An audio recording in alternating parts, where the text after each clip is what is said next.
Assalamualaikum warahmatullahi wabarakatuh. Bismillahirrahmanirrahim. Wa bihi nasta'in ala umuri dunya waddin. Assalatu wassalamu ala Rasulillah wa ala alihi wa sahbihi ajma'in. Amma ba'd.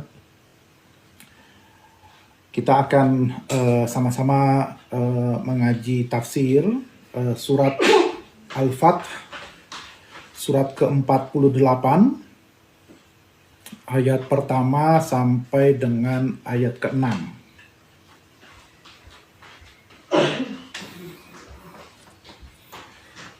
Surat Al-Fath ini, Bapak dan Ibu sekalian, diturunkan setelah peristiwa perjanjian Hudaybiyah.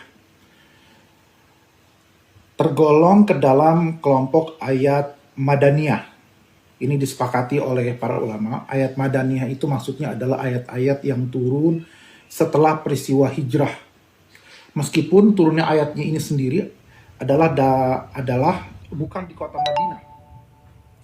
Karena ini dalam perjalanan pulang dari Hudaybiyah kembali ke Madinah.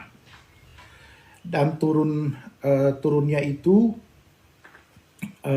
setelah peristiwa perjanjian Hudaybiyah.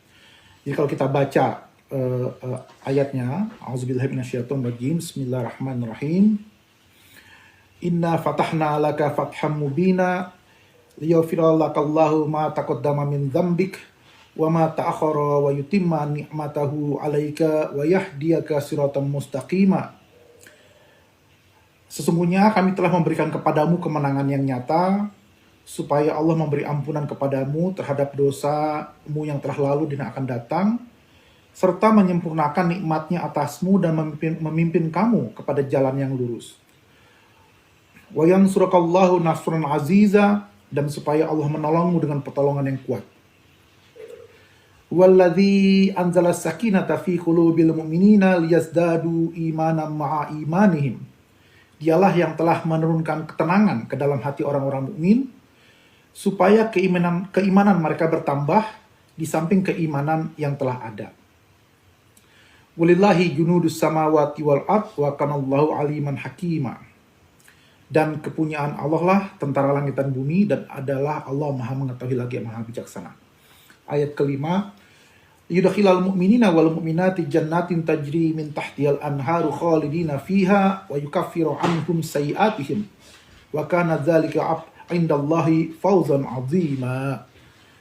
Supaya dia memasukkan orang-orang mukmin laki-laki dan perempuan ke dalam surga yang mengalir di bawahnya sungai-sungai, mereka kekal di dalamnya, dan supaya dia menutupi kesalahan-kesalahan mereka. Yang demikian itu adalah keberuntungan yang besar di sisi Allah. Dan ayat ke-6, wa yu'adzibal munafiqina wal munafiqati wal musyrikina wal musyrikati dhannina billahi dhannas saw alaihim dairatus saw wa ghadiballahu alaihim wa la'anahum wa addalahum jahannam wasa'at masira. Supaya dia mengazab orang-orang munafik laki-laki dan perempuan, dan orang-orang musyrik laki-laki dan perempuan yang mereka itu berprasangka buruk terhadap Allah. Mereka akan mendapat giliran kebinasaan yang amat buruk, dan Allah memurkai dan mengutuk mereka, serta menyediakan bagi mereka neraka jahanam, dan neraka jahanam itulah sejahat-jahat tempat kembali. Shadaqallahu azim. Nah, kenapa ayat ini saya pilih untuk kita kupas? Karena ayat ini yang seringkali dibaca dalam rangkaian pembacaan maulid. Jadi biasanya pembacaan maulid itu ada salawat kepada Nabi Muhammad, ada juga kemudian dibacakan kisah Nabi Muhammad SAW, dan kemudian sebelum kemudian nanti masuk kepada pembacaan Mahalul Qiyam, nah itu dibacakan awal surat Al-Fath ini, walaupun tidak sampai ayat ke-6. Ini biasanya cuma sampai ayat ke-3. Inna fatahna laka fatham mubina liyaghfira lakallahu ma taqaddama min dzambik wa ma ta'akhkhara wa yutimma ni'matahu 'alaika wa yahdiyaka siratan mustaqima wa yansurakallahu nasran aziza. Nah, biasanya sampai ayat ketiga itu dibaca. Nah, apa penjelasan mengenai surat Al-Fat di 6 ayat pertama yang tadi saya bacakan. Sekali lagi kita harus memahami konteks turunnya ayat ini ketika Allah mengatakan, sesungguhnya kami telah memberikan kepadamu kemenangan yang nyata. Inna fatahna laka fatham mubina. Nah, ini diambil dari peristiwa Hudaybiyah. Jadi saat peristiwa Hudaybiyah itu sebelumnya diawali dengan Rasulullah mimpi bahwa Rasulullah akan memasuki kota Mekah dan akan merebut kota Mekah dari orang-orang kafir. Ada kemenangan yang didapatkan oleh Nabi Muhammad dan umatnya memasuki kota Mekah. Nah, berdasarkan mimpi tersebut, kemudian pada musim haji saat itu, Rasulullah mengatakan kepada umat Islam di Madinah, mari kita berhaji, dan tidak ada membawa senjata apapun. Jadi memang niatnya untuk naik haji, jadi membawa berbagai macam perlengkapan untuk beribadah, termasuk kemudian mengikuti ritual haji.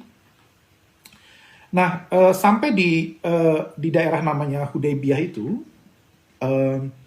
Rasulullah kemudian mengatakan, jadi sekitar ada 1.500 yang bergerak saat itu. Nah, ini tentu mengkhawatirkan untuk para pimpinan kaum Quraisy di Mekah. Ini ada apa? Tiba-tiba ada rombongan 1.500 orang mau memasuki Mekah. Maka Rasulullah SAW mengutus Sayyidina Utsman untuk ke Mekah duluan sebagai utusan Rasul dan memberitahu bahwa akan ada rombongan sekitar 1.500 orang umat Islam yang akan naik haji masuk ke Mekah. Niatnya beribadah, tidak untuk berperang. Sehingga mohon tidak diganggu dan mohon untuk diterima dengan baik. Nah, saat itu kemudian Sayyidina Utsman, salah satu pembesar tokoh dari Quraisy sendiri yang sudah masuk Islam, ketika kembali ke Mekah dan berdialog, ternyata lama sekali Rasulullah menunggu, kok ini utusannya tidak kembali-kembali ke Hudaybiyah. Maka muncullah berita hoax saat itu. Jadi berita hoax itu bukan cuma zaman sekarang aja rame, atau zaman medsos, tapi juga di zaman Nabi juga sudah ada berita hoax. Orang-orang munafik kemudian menyebarkan desas-desus bahwa katanya kaum Quraisy itu membunuh utusan Nabi. Jadi Sayyidina Utsman, salah satu sahabat terkasih dari Nabi Muhammad SAW yang Nabi utus, dirumorkan dibunuh oleh kaum Quraisy. Nah, mendapat berita hoax semacam itu, Nabi kemudian mengumpulkan sahabat yang ada yang saat itu di dekat sebuah pohon, nanti yang terkenal sebagai Baitur Ridwan. Ya, jadi perjanjian Ridwan. Ini perjanjian yang sangat terkenal dan diakui dalam Al-Quran juga. Yaitu perjanjian bahwa mereka bersumpah setia kepada Rasul dan kalau benar berita Utsman itu terbunuh, akan melakukan penyerangan sebagai pembalasan. Karena memang etikanya tidak boleh membunuh seorang utusan. Jadi memang etika saat itu dan sampai sekarang pun juga seperti itu. Don't shoot the messenger, tidak boleh kita membunuh utusan yang sedang melakukan negosiasi. Dan di sini juga sebuah ujian bagaimana ketika mendapatkan berita hoax dengan tujuan agar umat Islam saat itu emosi dan kemudian melakukan penyerangan, tapi atau ada lagi tujuannya adalah agar umat Islam terpecah belah sehingga melemahkan semangat umat Islam saat itu. Nah, justru yang dilakukan oleh Nabi adalah melakukan konsolidasi saat itu. Tidak terpengaruh pada berita hoax, tapi justru melakukan konsolidasi. Dan terjadilah Baitur Ridwan di sana. Nah, efeknya adalah Al-Quran menegaskan bahwa Allah meridhoi para sahabat yang melakukan Baitur Ridwan itu. Dalam satu riwayat dikatakan semua sahabat yang mengikuti atau terlibat dalam Baitur Ridwan itu akan masuk surga nantinya. Nah, belum selesai kemudian persoalannya, ketika kemudian kaum Quraisy mendapat kabar dari Sayyidina Utsman tadi bahwa Nabi akan memasuki kota Mekah dengan jumlah yang sangat banyak, 1.500. Mereka kemudian mengutus negosiator dari mereka, yaitu Suhail. Nah, mereka mengatakan tidak boleh Nabi masuk ke Mekah saat itu. Maka dibuatlah perjanjian yang terkenal sebagai